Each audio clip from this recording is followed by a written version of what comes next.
What's up everyone, Soul here again with another Summoners War video. So what we're gonna do right now is in this fusion hexagram we're going to fuse at last Veromos, the water, no, the dark Ifrit, sorry. So it took me a long time to do this because I really had a hard time finding the fire beast hunter. I know we got a fire beast hunter SD back then, but well, I fathered all of them, obviously, because we still don't have an Ifrit fusion back then when it was released. Anyway, let's do this. Let's work on this a little bit. I already have the fusion on the awakening materials.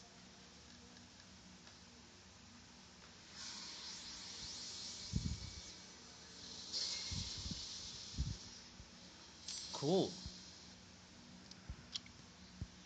I know I have some dark angel mons for him. There, let me see. There you are. 19. Okay.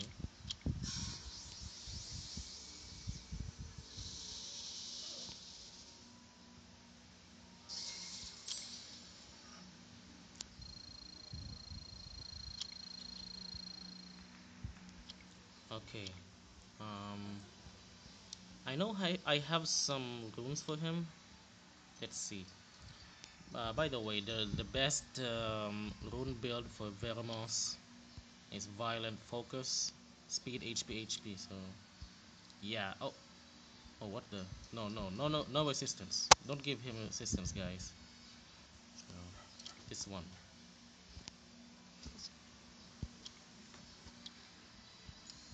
Okay.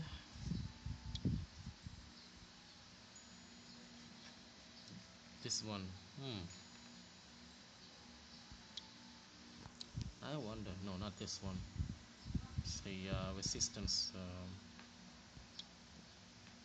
Resistance is with 5. Oh my gosh. We'll try to avoid resistance as much as possible. But, oh gosh. Fit rate with speed. I wonder. Let's try to skip that for now. This one with HP percent. Do I have something similar for accuracy? No. Okay. Uh-oh, I don't have any HP rune for the fourth slot. Let's skip that for now. Oh well. Looks like I have to hunt a violent on HP percent for the fourth slot. Anyway, let's let me discuss a little bit this fusion monsters. If you think you're ready to work on the fusion monsters, work on this guy first. You know, because this guy is very good. He's a very good all-around monster. He's useful in giants. He's useful in dragons. He's useful in TOA. He's useful in guild wars. He's useful in farming. He's useful in arena. It's unbelievable, you know. So when you should start on working for the fusion monsters, I think you should start working on them when you have enough. I mean, if you can consistently auto B7 of the magic hall and elemental halls, because you would need to fuse these monsters with the awakened. The fusion materials needs to be awakened, so you can't really farm high essences efficiently on the lower levels. You can only farm them B7 and above. So actually, I also have the materials, the fusion materials for Katarina, the Wind Valkyria, but I I don't have the mana at the moment. I still need to save up mana first because the for some reason, I was saving mana for quite a while now, but um, I don't know. The once in a while there's a very good one that comes out in the shop, and I can't resist buying it. But anyway, let's continue with the discussion about Veromos. This guy doesn't really do a lot of damage, but the amount of utility that he provides is enormous. He has a leader HP skill, HP of ally monsters by 33%. It's a universal leader skill, so it works in every content, dungeon, TOA, whatever, in arena. So first skill inflicts continuous damage. Okay, whatever. Um, Damage increases according to speed. The second skill is it's a very good CC attack. Damage is proportional to max HP, but it doesn't do a lot. But it's very good in as a CC attack. So that's why he's an awesome monster in TOA. And this is one of the best skills I've seen. He removes one harmful effect on all allies every turn. That's why you need the violent runes on him and speed.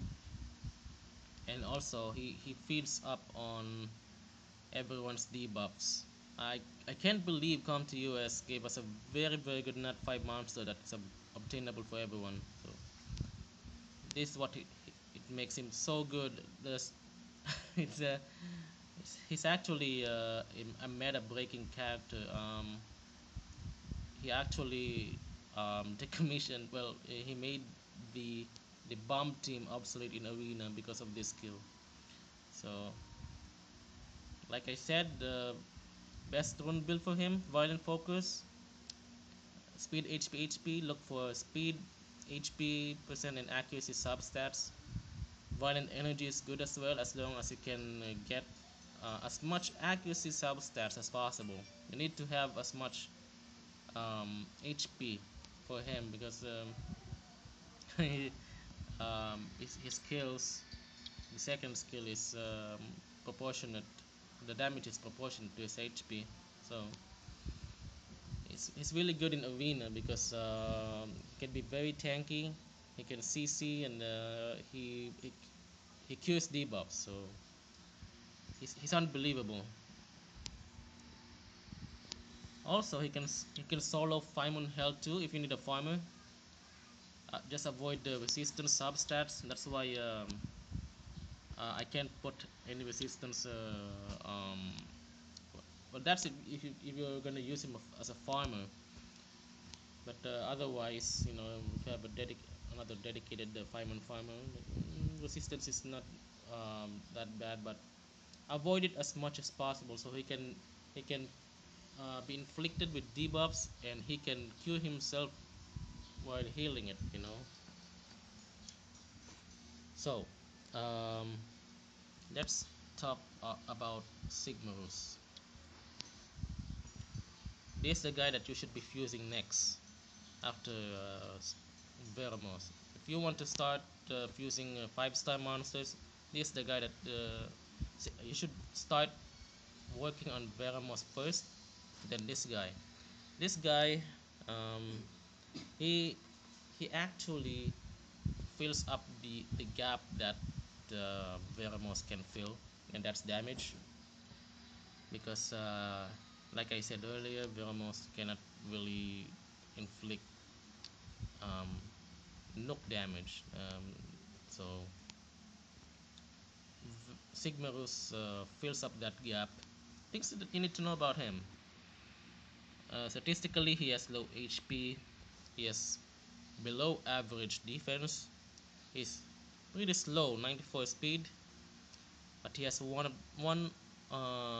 the highest attack rates in the game. And let me show you, because my Sigmas is not 6 star yet.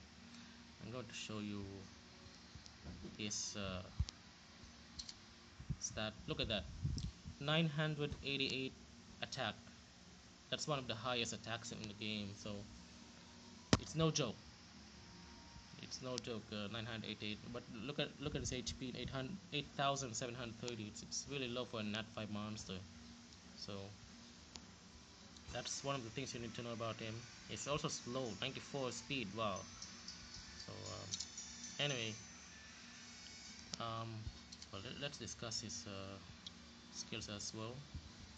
First skill, stuns with stuns. Second skill, um, it has freeze if you get a critical hit. So he has some CC, some sort of CC on his first and second skill. So you want to look for accuracy substat. He also has a HP leader skill, but only in dungeons. So, but it's really high. 44% is really high. So it's still really good. You can use him on it's useful in giants and dragons. So if you're wondering for that, why it's useful in dungeons, because of this skill. He attacks all enemies with an exploding ice volcano, inflicting damage based on their HP. You know, that's why it's useful in dungeons. This leader skill and this third skill complement each other. It's useful. So, but it's not really useful in dungeons only. It's also useful in arena because he hits really hard because of his very high attack rate. So yeah. Um, to be honest, aside from dungeons, I'm not really a fan of this third skill. I'm not really a fan of skills that damage based on the enemy's max HP, but that the attack power debuff is nice.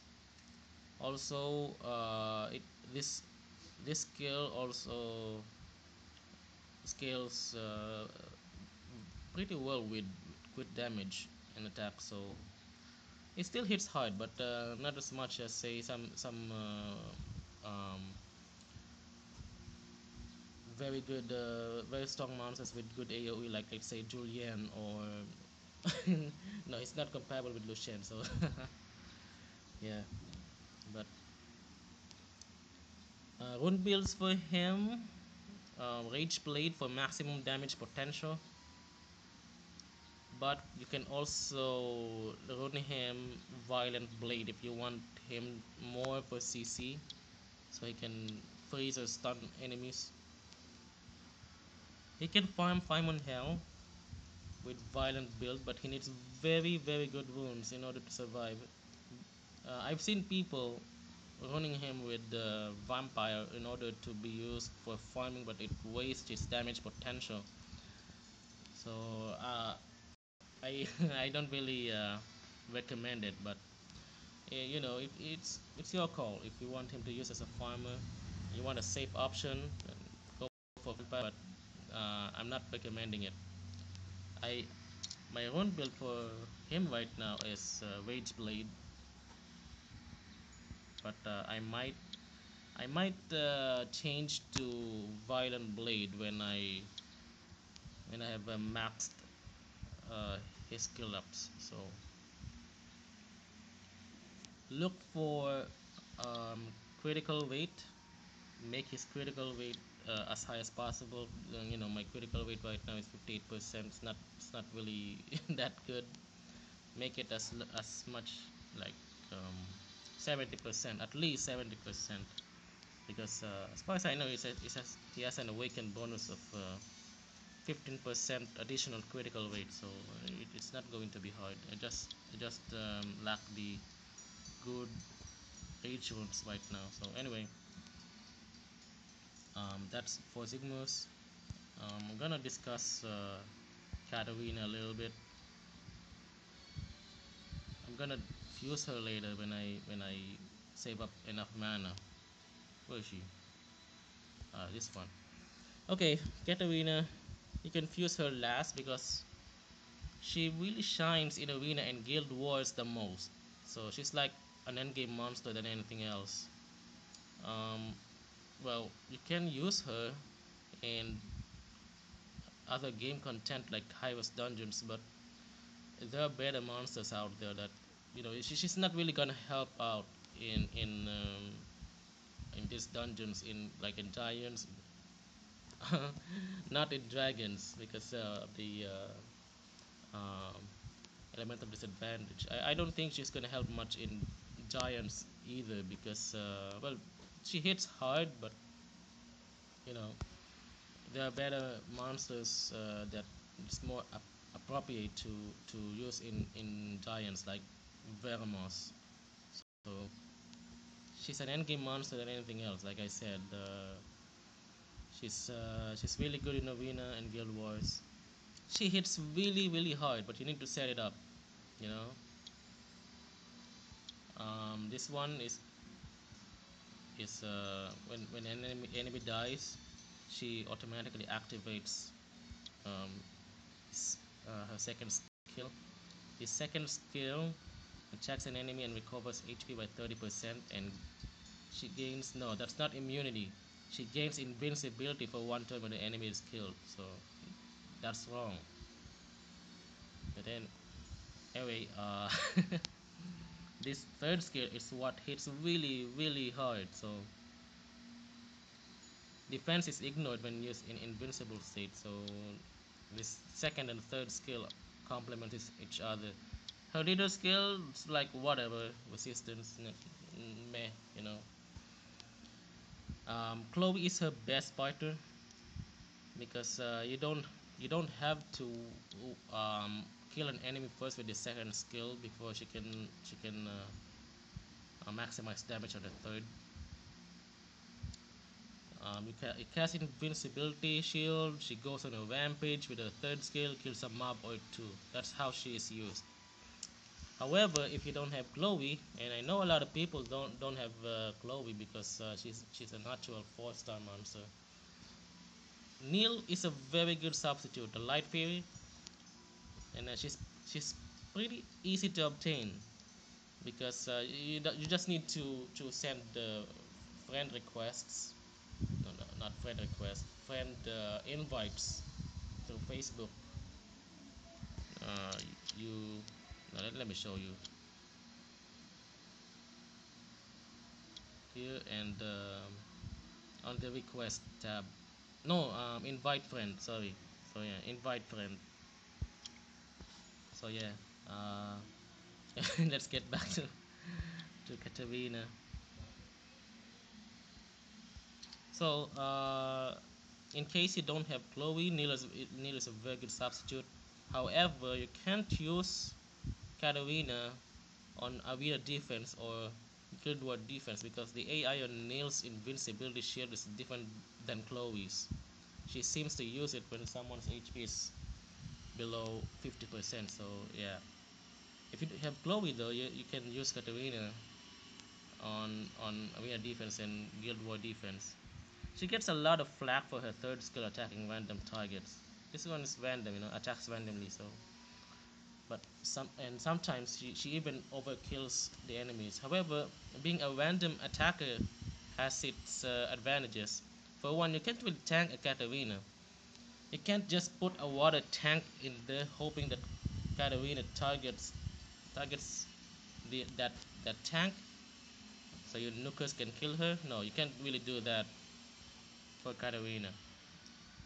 And for the record, you can farm Iden Hell 1 if you want good. If you want to use her as a farmer. The rune build for her is Rage plus Blade, attack, crit damage, attack. Look for crit rate, crit damage, and attack substats. So anyway, guys, that's my take on the fusion monsters. Thank you guys for watching, and hope to see you guys in the next video.